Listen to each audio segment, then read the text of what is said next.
تم کو تہذیب نہیں سکھائی ہے، تم انسانیت سے بالکل عاری ہو۔ بڑے اور چھوٹے کا فرق بھی اب ختم ہو گیا ہے۔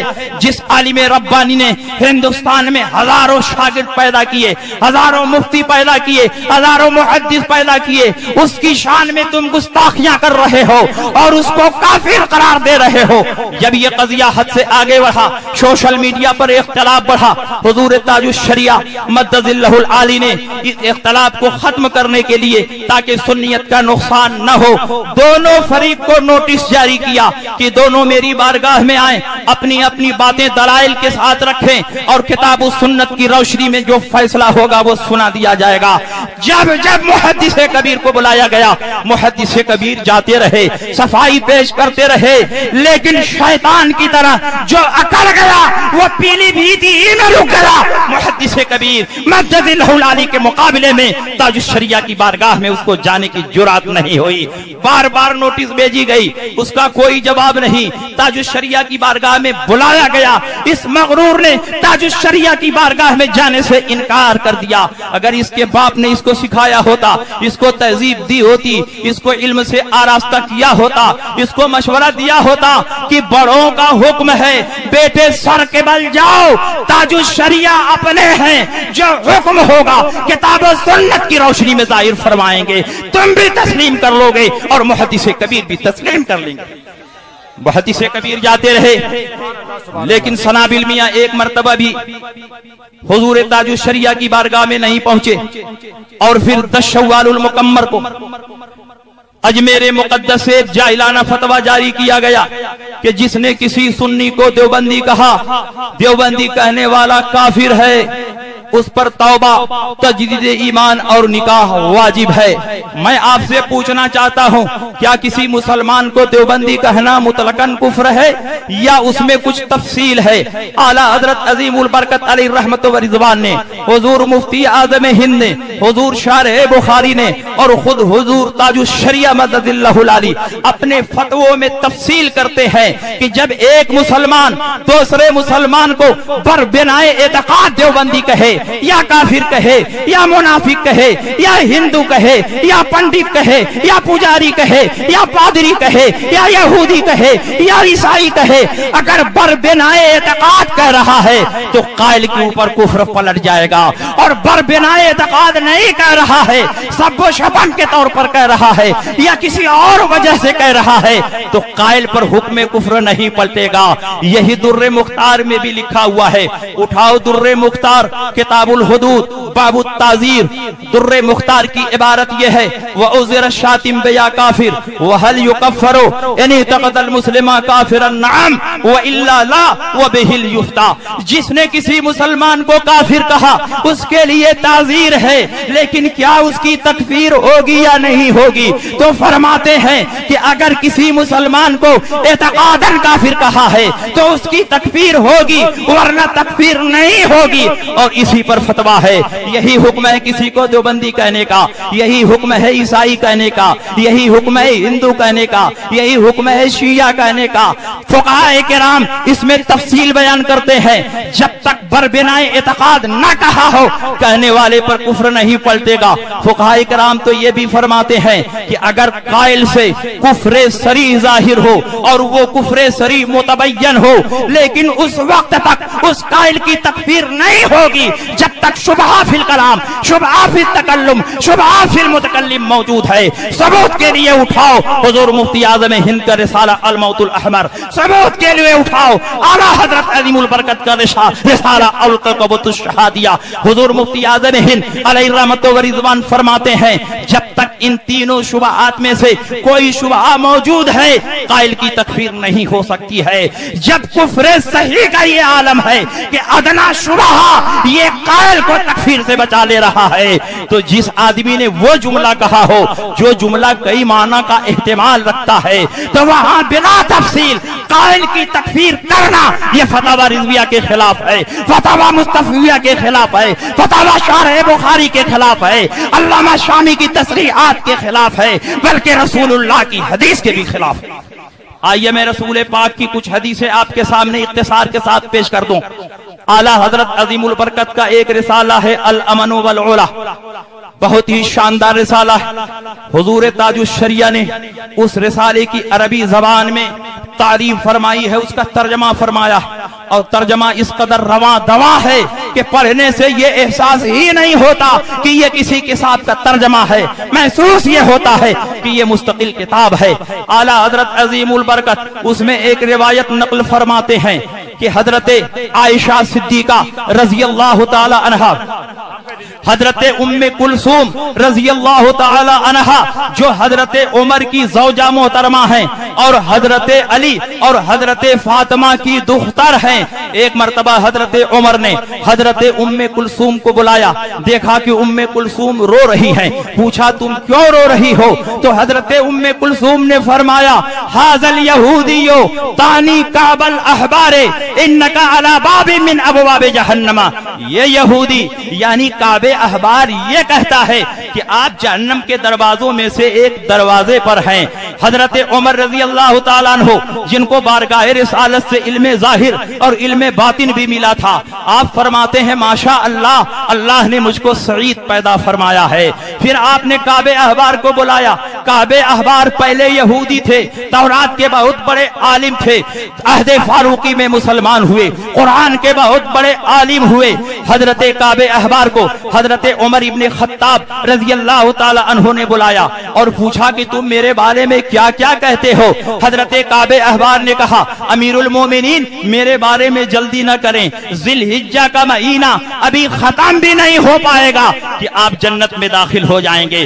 حضرت امیر المومنین نے فرمایا یہ کیا معاملہ ہے, کبھی تو جنت میں اور کبھی تو جہنم میں بتا رہا ہے؟ تو حضرت کعب احبار فرماتے ہیں کہ میں کتاب اللہ میں پاتا ہوں کہ آپ جہنم کے دروازوں میں سے ایک دروازے پر کھڑے ہیں اور لوگوں کو جہنم میں گرنے سے روک رہے ہیں. جب آپ کا انتقال ہو جائے گا تو لوگ قیامت تک جہنم میں گرتے رہیں گے لیکن کوئی نہیں مجھے بچائے گا. میں آپ سے پوچھنا چاہتا ہوں کہ حضرت ام کلثوم نے اس روایت میں حضرت کعب احبار کو یہودی کہا تو کیا یہودی کہنے کی وجہ سے ان کے اوپر کفر پلٹ گیا؟ حضرت عمر کے سامنے کہا جن کی رائے کتاب اللہ کے موافق ہوا کرتی تھی. حضرت عمر نے یہ نہیں فرمایا کہ تم نے ایک مسلمان کو یہودی کہہ دیا اس لیے تمہارے اوپر کفر پلٹ گیا, اس لیے کہ حضرت عمر کو معلوم تھا کہ جب تک بربنا اعتقاد کسی کو یہودی نہ کہا جائے قائل پر تکفیر نہیں ہوگی.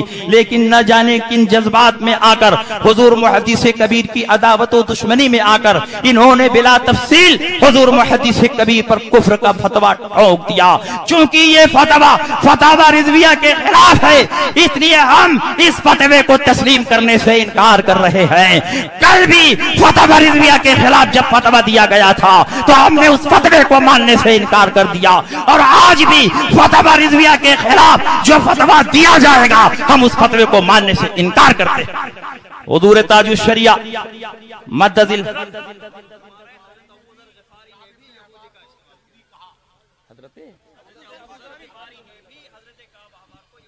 جی ماشاءاللہ حضور تاج الشریعہ مدد اللہ العالی کا علم دیکھو, علم نہیں علم کا سمندر ہے.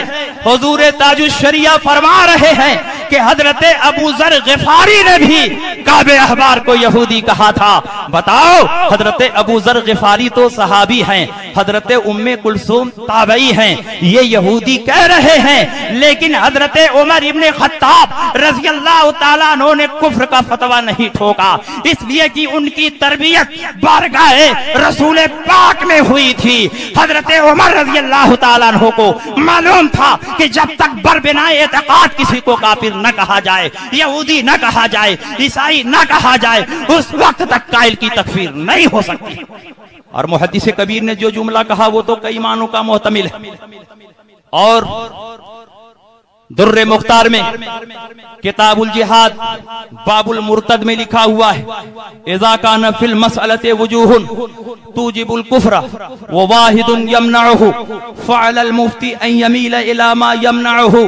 اگر کسی کلمے میں کسی جملے میں کئی وجوہ تکفیر ہو لیکن ایک وجہ ایسی ہو جو کفری نہیں ہو تو مفتی پر واجب ہے کہ قائل کی مراد پوچھے بغیر اس توجیہ کو اس سبب کو سامنے رکھے جس کی بنیاد پر قائل کی تکفیر نہ ہو سکے.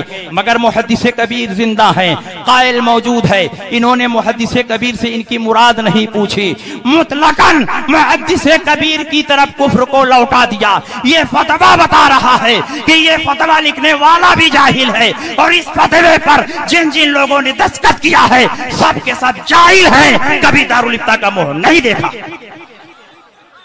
اور دوسری روایت سنو, ابو داؤد جلد ثانی کتاب السنہ باب ترک السلام علی اہل الاہواء, اس میں یہ حدیث موجود ہے. حضرت عائشہ فرماتی ہیں کہ ایک مرتبہ حضرت صفیہ کا اونٹ بیمار ہو گیا. حضرت زینب بنت جہش کے پاس ایک زائد اونٹ تھا. نبی اکرم صلی اللہ علیہ وسلم نے فرمایا کہ تم اپنا ایک زائد اونٹ صفیہ کو دے دو. حضرت زینب نے فرمایا انا اعطی تلک الیہودیتا, بھلا میں اس یہودین کو اپنا اونٹ دوں؟ میں اس یہودین کو اپنا اونٹ نہیں دوں گی. نبی پاک اس جملے سے سخت ناراض ہوئے, قطع تعلق فرما لیا اور قطع تعلق کا سلسلہ تقریباً 2.5 ماہ تک جاری رہا. لیکن نبی اکرم صلی اللہ علیہ وسلم نے یہ نہیں فرمایا کہ اے زینب بنت جہش, چونکہ تم نے صفیہ کو یہودین کہہ دیا اور صفیہ مسلمان ہیں اس لیے تمہارے اوپر کفر کو پلٹا دیا گیا ہے, تم توبہ کرو, تجدید ایمان اور نکاح کرو. نبی اکرم نے یہ فیصلہ نہ سنایا جس نبی نے یہ فرمایا تھا ایما امرئین قال لاخی کافر فقد باع بها احدهما, جس مسلمان نے کسی مسلمان کو کافر کہا تو دونوں میں سے کسی نہ کسی پر یہ کفر پلٹے گا. جس کو کافر کہا اگر اس میں کفر کی کوئی بات موجود ہے تب تو ٹھیک, ورنہ کہنے والے پر کفر پلٹ جائے گا. اسی نبی کے سامنے حضرت زینب حضرت صفیہ کو یہودین کہہ رہی ہیں, لیکن نبی اکرم یہ فیصلہ نہیں دے رہے ہیں کہ چونکہ تم نے ایک مسلمان کو یہودی کہہ دیا اس لیے تم پر کفر پلٹ گیا. کیونکہ نبی کو معلوم تھا کہ زینب بنت جہش بر بنائے اعتقاد نہیں یہودین کہہ رہی ہیں بلکہ یہودی الاصل ہونے کی وجہ سے انہیں یہودی کہہ رہی ہے. اور جب کسی اور وجہ سے ہندو کہا جائے, کافر کہا جائے, یہودی کہا جائے, عیسائی کہا جائے, بر بنائے اعتقاد نہ کہا جائے تو قائل کی تکفیر نہیں ہو سکتی ہے. اس لیے تمہارا فتویٰ رسول اللہ کے حدیث کے بھی خلاف ہے, عمر کے عمل کے بھی خلاف ہے, فتویٰ رضویہ کے بھی خلاف ہے. اس لیے تمہارا فیصلہ تمہارا فتویٰ تسلیم نہیں کیا جائے گا. فتویٰ وہ مانا جائے گا جو حضور تاج الشریعہ نے صادر فرمایا. حضور تاج الشریعہ نے صاف اور واضح لفظوں میں لکھ دیا محدث کبیر پر کوئی الزام ثابت نہیں. اور بربنائے شہرت, جب کسی کو دیوبندی کہہ دیا گیا تو چونکہ شہرت کی بنیاد پر اس نے دیوبندی کہا ہے, بطور سب و شتم کے نہیں کہا ہے کہ اس کے اوپر توبہ واجب ہو جائے, بربنائے اعتقاد نہیں کہا ہے کہ اس کے اوپر کفر پلٹ جائے, شہرت کی بنیاد پر کہا ہے, اس لیے قائل پر کوئی الزام ثابت نہیں ہوتا.